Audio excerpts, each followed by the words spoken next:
حضرت عبد المطلب کے گھر آخری نبی کے والد پیدا ہوئے۔ حضرت عباس سرکار کے چچا کہتے ہیں جب میں اپنے بھائی کو دیکھنے کے لیے گیا تو کیا دیکھا؟ کمرہ نور سے منور تھا، سبحان اللہ۔ پھر کہتے ہیں جیسے ہی میں نے اپنے بھائی عبداللہ کا چہرہ دیکھا تو عبداللہ کا چہرہ ایسے چمک رہا تھا جیسے کہ سورج چمک رہا ہو، جیسے کہ چاند چمک رہا ہو۔ پھر کسی نے خبر دی عبد المطلب اللہ تعالیٰ نے تمہیں چاند جیسا بیٹا عطا فرمایا ہے۔ حضرت عبد المطلب نے اتنا سنا، سننے کے بعد اپنے گھر کی طرف دوڑے اور جیسے ہی کمرے میں پہنچے حضرت عبداللہ کو دیکھا، گود میں لے لیا، پیار کیا، پیشانی کو چوما اور چومنے کے بعد کہا اے میرے دوستو میں اپنی نگاہ بصیرت سے دیکھ رہا ہوں یہ بچہ بڑی شان و شوکت والا، اس بچے کا مقام بلند ہوگا۔ مختصر یہ جناب حضرت عبداللہ کی زندگی گزر رہی، بڑی لمبی داستان ہے۔ حضرت عبداللہ کا اگر اخلاق بتانے لگا گھنٹہ پورا ہو جائے گا، لیکن مجھے آگے کو بھی بتانا ہے۔ حضرت عبداللہ میرے آقا کے والد ہیں اور حضرت عبداللہ کی بیوی کون ہے؟ سرکار کی امی حضرت آمنہ، بولتے ہیں زور سے، حضرت آمنہ۔ یہ بتائیں سرکار کے والد عبداللہ کہاں پیدا ہوئے؟ مکہ شریف میں۔ اور سرکار کی والدہ حضرت آمنہ کہاں پیدا ہوئی؟ زور سے بولے ماشاءاللہ، مدینہ شریف میں۔ سرکار کے والد مکے میں پیدا ہوئے، والدہ مدینے میں پیدا ہوئی۔ میرے آقا کا بڑا گہرا تعلق ہے مدینے سے، میرے آقا کا بڑا گہرا تعلق ہے مدینے سے۔ اب میرے نبی کی والدہ، اللہ اکبر مسلمانوں، سرکار اپنی ماں کے پیٹ میں آ گئے۔ میں بہت مختصر کر کے آگے بڑھ رہا ہوں۔ کہاں آ گئے؟ اپنی ماں کے پیٹ میں میرے آقا آ چکے ہیں۔ سرکار کے والد حضرت عبداللہ کا انتقال ہو گیا۔ اللہ نے اپنے نبی کو دنیا میں بھیجا، اپنے محبوب کو دنیا میں بھیجا تو یتیم بنا کے دنیا میں بھیجا۔ یتیم بنانے کی کئی وجہ ہے، کئی حکمتیں ہیں۔ ایک حکمت یہ بھی ہے اللہ کو یہ گوارا نہیں کہ کوئی میرے محبوب کو اپنا بڑا بھائی کہہ کے پکارے، اس لیے اللہ نے اپنے محبوب کو یتیم بنا کے بھیجا۔ اللہ سرکار کی والدہ حضرت آمنہ کا بیان ہے، وہ کہتی ہیں میرا بیٹا جیسے ہی میرے پیٹ میں آیا ہر مہینے کوئی نہ کوئی نبی آتا، آ کے مجھے مبارکباد دیتا۔ کہتی ہیں ایک مہینہ گزرا، 2 مہینے گزرے، 3 مہینے گزرے، 4 مہینے گزرے، 5 مہینے گزرے۔ آمنہ فرماتی ہیں جب جب میرے بیٹے کی ولادت کا وقت ان قریب آتا اتنی ہی میری قسمت کے ستارے جگمگاتے۔ حضرت عبد المطلب حرم شریف میں ہیں، مکے کے کچھ بڑے بڑے لوگ حضرت عبد المطلب کے پاس آئے، آنے کے بعد کہنے لگے اے عبد المطلب کیا تم خانہ کعبہ کے متولی ہو؟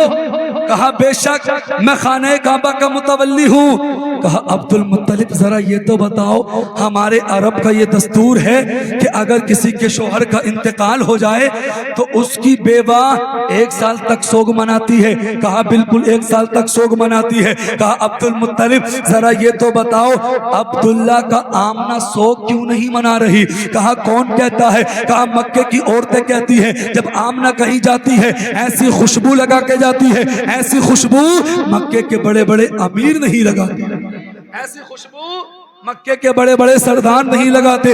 حضرت عبد المطلب نے اتنا سنا، چہرہ زرد ہو گیا، آنکھیں سرخ ہو گئی، گردن نیچے کو جھک گئی۔ حرم شریف سے جب اپنے گھر کی طرف گئے، سرکار کی دادی حضرت فاطمہ اپنے گھر کے دروازے پہ کھڑی تھی۔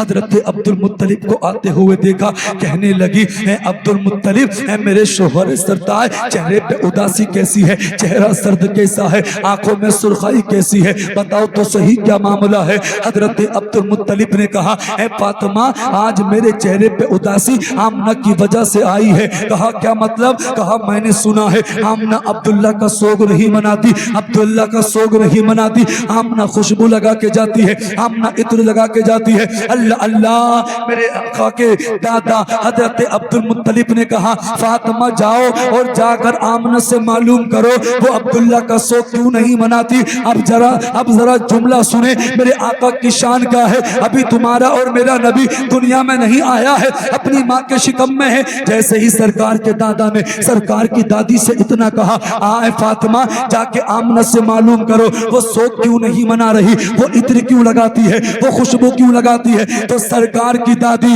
حضرت عبد المطلب کے سامنے ہاتھ جوڑ کے کھڑی ہو گئی, عرض کرنے لگی, اے میرے شوہر سرتاج یہ مجھ سے نہیں ہو سکتا. کہا کیوں نہیں ہو سکتا؟ کہا ایک مرتبہ میرے دل میں خیال آیا تھا میں آمنہ سے جا کے معلوم کروں. میں آمنہ کے پاس گئی تھی, جا کر میں نے لفظ آمنہ کہا تھا, میں نے کیا دیکھا, ایک نور آمنہ کی پیشانی سے نکلا, میری پیشانی سے ٹچ ہوا, میں زمین پر گری اور بے ہوش ہو گیا. اے شخص سبحان اللہ سبحان اللہ, نعرہ تکبیر, نعرہ رسالت, سرکار کی آمد, آقا کی آمد, داتا کی آمد, جشن آمد مصطفیٰ کانفرنس, نعرہ تکبیر. کہا میرے شوہر سرتاج یہ مجھ سے نہیں ہو سکتا. ایک نور آمنہ کی پیشانی سے نکلا, میری پیشانی سے ٹچ ہوا, میں زمین پر گری, بے ہوش ہو گئی. مختصر یہ مشورہ یہ ہوا, چلو دونوں چل کے معلوم کرتے ہیں. اب دونوں جا رہے ہیں سرکار کی امی کے پاس. جیسے ہی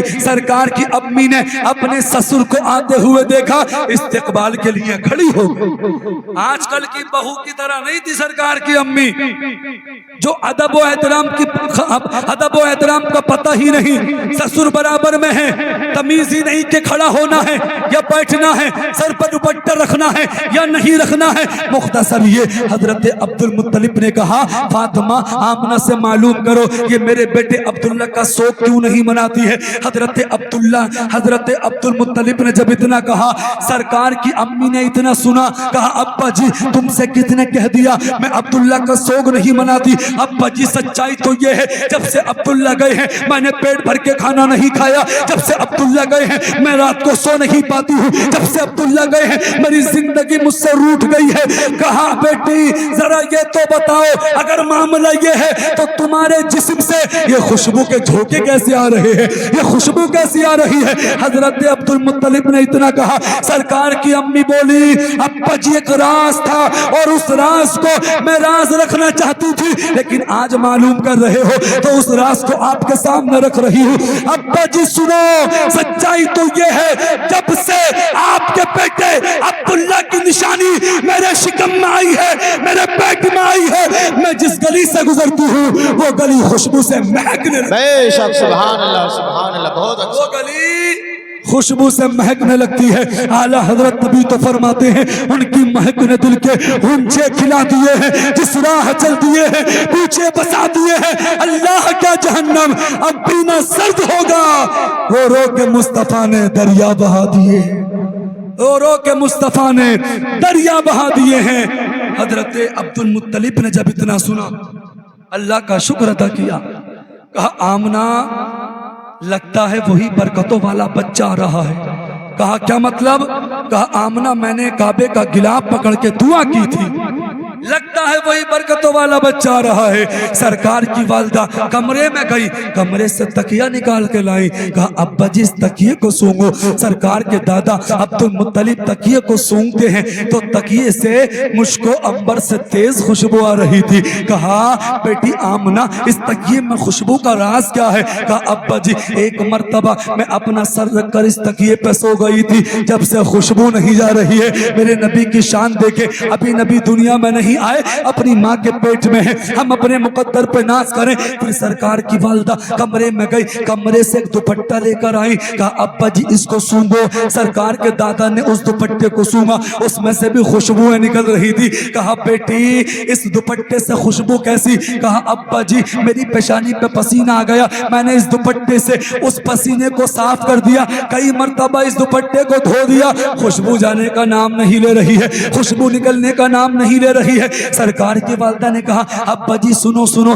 کبھی کبھی ایسا ہوتا ہے آپ حرم شریف چلے جاتے ہو, گھر میں مہمان آتے ہیں, گھر کا پانی ختم ہو جاتا ہے, گھر کا پانی ختم ہو جاتا ہے. کہا بیٹی پھر؟ کہا ابا جی میں گھر سے کنویں کو پانی لینے کے لیے جاتی ہوں تو نہ ڈول لے کے جاتی ہوں نہ رسی لے کے جاتی ہوں, صرف پانی کا برتن لے کے جاتی ہوں. سرکار کے دادا کہتے ہیں بیٹی پھر پانی کیسے بھرتی ہو؟ کہا ابا جی مکے کی ساری عورتیں ڈول بھی لے کے جاتی جاتی ہیں, رسی بھی لے کے جاتی ہیں, نہ میں رسی لے کے جاتی, نہ میں ڈول لے کے جاتی, صرف پانی کا برتن لے کے جاتی ہوں. کہا پانی کیسے بھرتی ہو؟ کہا ابا جی سنو, جب میں کنویں کے قریب پہنچتی ہوں, کنویں میں جھانکتی ہوں, کنویں کا سارا پانی کنویں کے کنارے آ جاتا ہے. بے شک سبحان اللہ. ابا جی مکے کی ساری عورتیں کہتی ہیں آمنہ ابھی مت جانا, جب تک تو کنویں کے قریب رہے گی کنویں کا سارا پانی کنارے رہے گا. ابا جی مکے کی ساری عورتیں پانی لے کر آ جاتی ہیں اور میں سب سے آخر میں پانی لے کر آ. حضرت عبد المطلب نے اتنا سنا, کہا بیٹی پھر؟ کہا ابا جی سنو سنو, جب میں اپنے گھر سے کنویں کی یعنی جب میں کنویں سے اپنے گھر کی جانب آتی ہوں تو راستہ اتنا پتھریلا ہے, جس پتھر پر میں اپنا قدم رکھتی ہوں وہ پتھر موم کی طرح پگھل جاتا ہے, وہ پتھر موم کی طرح پگھل جاتا ہے. اللہ اللہ. مختصر یہ میں بول رہا ہوں زور سے, اس کو رہنے دیں, یہ عادت ہوتی ہے مائی والوں. درود شریف پڑھ اللہ ساری ارے اس کی آواز بڑھاؤ. جب ان کے سمجھ میں آ رہی ہے تو تمہیں کیا ضرورت پڑی ہے؟ درود شریف پڑھ اللہم صلی علی سیدنا و شفیعنا و حبیبنا و مولانا محمد صلی اللہ تعالی علیہ وسلم. سرکار کے دادا کہتے ہیں, عبد المطلب کہتے ہیں, بیٹی کہ جب کنویں سے گھر کو پانی لے کر آتی ہو تو پھر کیا ہوتا ہے؟ سرکار کی دادی نے کہا, سرکار کی والدہ نے کہا حضرت عبد المطلب سے, کہا ابا جی سنو سنو, جب میں کنویں سے اپنے گھر کی طرف آتی ہوں تو ایسا ہوتا ہے درخت میرے قدموں میں گر جاتے ہیں, پتھر بولتے ہیں, کنکر بولتے ہیں, گھاس کے تنکے بھی بولتے ہیں. کہا بیٹی پتھر بھی بولتے ہیں؟ کہا ابا جی پتھر بھی بولتے ہیں. کہا بیٹی لاکھوں نے ہزاروں سال عبادت کی ہے, آج تک کوئی پتھر کی بولی کو نہیں سمجھ پایا, پتھر کی بولی کو نہیں سمجھ پایا. بیٹی بتا تو صحیح پتھر کیا بولتے ہیں, پتھر کیا کہتے ہیں؟ سرکار کی امی کہتی ہیں ابا جی سنو, جب میں کنویں سے اپنے گھر کی جانب جاتی ہوں تو پتھر کہتے ہیں الصلاۃ والسلام علیک یا ام رسول اللہ, اے نبی کی ماں تجھ پر بھی سلام ہو, تیرے آنے والے بیٹے محمد پر بھی سلام. بے شک سبحان اللہ سبحان اللہ. تیرے آنے والے بیٹے محمد پر بھی سلام. میں جانتا ہوں اس مائک پر میں نے خود آواز کم کرائی اور کتنی محنت سے بولنا پڑ رہا ہے. میں خود جانتا ہوں کتنی محنت مجھے کرنی پڑ رہی ہے, ورنہ مائک پہ منہ رکھ کے بولتا بڑی آسانی سے اس کی آواز نکلتی ہے. میں بڑی محنت کر رہا ہوں آپ کے درمیان اور مجھے خود یہ نہیں لگ رہا کہ آپ کے سمجھ میں بات آ رہی ہے یا نہیں آ رہی ہے. آ رہی ہے تو بولتے ہیں دونوں ہاتھ اٹھا کے یا رسول اللہ, اور تڑپ کے بولیں یا رسول اللہ. سرکار کے دادا نے جب اتنا سنا کہا بیٹی پتھر بولتے ہیں؟ کہا ہاں. کیا کہتے ہیں؟ کہتے ہیں نبی کی ماں تجھ پر بھی سلام ہو اور تیرے آنے والے بیٹے محمد پر بھی سلام ہو. آج ہم نبی پر سلام پڑھے, لوگوں کے پیٹ میں درد ہوتا ہے, کہتے ہیں اعلیٰ حضرت نے کہہ دیا یہ سلام اس لیے پڑھ رہے ہیں, اللہ قرآن میں فرماتا ہے وَكَفَى بِاللَّهِ شَهِيدًا, اپنے محبوب کے چرچوں کے لیے اس کا خدا ہی کافی ہے. اے لوگوں, سلام رضا نے نہیں پڑھوایا, سلام تو خدا نے پڑھوایا ہے, سلام تو خدا نے پڑھوایا ہے. مختصر یہ پھر حضرت آمنہ کہتی ہیں میرے بیٹے کی ولادت کا وقت انقریب ہوا, میں نے کیا دیکھا, میرے گھر میں چراغ ہے, چراغ میں تیل نہیں ہے. میں نے کیا دیکھا, بیٹے کی ولادت کا وقت قریب ہے, گھر میں کوئی عورت بھی میرے پاس مدد کے لیے نہیں. کہا میں نے جب اتنا سوچا تو مجھے عبداللہ کی یاد آ گئی, اور جب عبداللہ کی یاد آئی میری آنکھ سے آنسو کا قطرہ زمین پر گرا. اسی درمیان میں نے کیا دیکھا, فشق الجدار, اچانک میرے گھر کی دیواریں پھٹی, 3 لمبی قد والی عورتیں میرے سامنے موجود تھی, بڑی حسین و جمیل تھی. آج سے پہلے میں نے ان کو نہیں دیکھا, لمبے لمبے قد تھے, خوبصورت تھی. حضرت آمنہ کہتی ہے میں نے ان سے کہا تم کون ہو؟ آنے والیوں نے کہا آمنہ مبارک ہو, آمنہ مبارک ہو. سرکار کی امی نے کہا آمنہ کس بات کی مبارک بات پیش کر رہی ہو؟ کہا آمنہ تیری گود میں جو بچہ آ رہا ہے وہ بچہ کوئی عام نہیں ہے, وہ بچہ تو نبیوں کا امام بن کے آ رہا ہے, نبیوں کا سردار بن کے آ رہا ہے. سرکار کی امی نے کہا تم کون ہو؟ آج سے پہلے نہیں دیکھا. تو پہلی نے کہا کہا مجھے آدم کی بیوی حوا کہتے ہیں، دوسری نے کہا مجھے عیسیٰ کی ماں مریم کہتے ہیں، تیسری نے کہا مجھے اسماعیل کی ماں ہاجرہ کہتے ہیں۔ سرکار کی امی کہتی ہے اسی کشمکش کے عالم میں وہ خاتون میرے پاس تھی، میں نے کہا تم کس لیے آئی ہو؟ کہا اللہ نے یار کی والدہ کی دائیاں بنا کے جنت سے بھیجا ہے، ہم جنت سے آئے ہیں۔ سرکار کی والدہ کہتی ہے میں نے کیا دیکھا، میرا بیٹا آ رہا، میرا بیٹے کی ولادت کا وقت قریب ہے، دن آ رہا ہے، رات جا رہی ہے، میرا بیٹا محمد دنیا میں آ رہا ہے۔ اعلیٰ حضرت فرماتے ہیں صبح طیبہ میں ہوئی، پٹا ہے بڑا نور کا، صدقہ لینے نور کا آیا ہے تارا بے نور۔ شک سبحان اللہ۔ میں گدا تو بادشاہ، بھر دے پیالہ نور کا، نور دن دونا تیرا پہ ڈال سکتا نور کا، تیری نسل پاک میں ہے بچہ بچہ نور کا، تو ہے عین نور، تیرا سب گھرانہ نور کا۔ نبی سے سچی محبت کرو، نبی کی محبت دل میں بسا کے زندگی کو گزارو۔ نبی نے جن کاموں کو حرام قرار دیا ان کاموں سے بچنے کی کوشش کرو، اپنے والدین کی خدمت کرو، علماء سے محبت کرو، قرآن پڑھ کے زندگی کو گزارو۔ قرآن پڑھنا نہیں آتا ہو تو قرآن کو سینے سے لگایا کرو، قرآن کی زیارت کر دیا کرو، ثواب اتنا ہی ملے گا۔ خدا کی قسم مسلمانوں، آپ نبی کی محبت میں اب تک بیٹھے، اللہ پاک آپ کی حاضری کو قبول فرمائے۔ بس آخر میں اتنا ہی کہوں گا، اعلیٰ حضرت فرماتے ہیں زمین و زمان، زمین و زمان تمہارے لیے، مکین و مکا تمہارے لیے، چنین و چنہا تمہارے لیے، بنے دو جہاں تمہارے لیے، دہن میں زبا تمہارے لیے، بدن میں ہے جا تمہارے لیے۔ یا رسول اللہ ہم آئے یہاں تمہارے لیے، اٹھے بھی وہاں تمہارے لیے، اٹھے بھی وہاں تمہارے لیے۔